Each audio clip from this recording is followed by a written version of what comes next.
Əxlaq barədə olan Bidət Əhlinin kitablarından oxumaq olarmı? Əlhamdülillah, o ki qaldı əxlaq barədə. Bilirsiniz, o demək deyil, əxlaq barədə ancaq Bidət Əhlinin kitablarında var. Sələfələrin də kitablarında var. Lakin bəziləri ola bilər əxlaq barədə gözəl yazıb nəsə. Elm tələbəsidir, alimdirsə eyb etməz. Amma belə kütləvi, sıravi adamlara ümumiyyətlə Bidət Əhlinin kitabını oxumaq məsləhət deyil. Çünki nə üçün? Ola bilər bu mövzuda yaxşı yazsın adam. Amma orada mövzular var axı.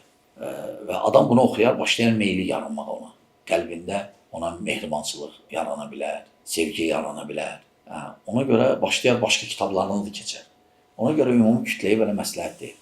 Amma məsələn, elm tələbəsidir, alimdir. Baxmayaraq, onlara da məsləhət deyil. Lakin ehtiyac olsa nəsə, baxa bilər. Bu videoda daxildir. Bidət Əhlinin videoları olur. Həmçinin videoda. Həmçinin bu video çəkilişlərə də, həmçinin o çəkilişlərə. Baxmaq da düzgün deyil, bidətçilərə baxmaq düzgün deyil.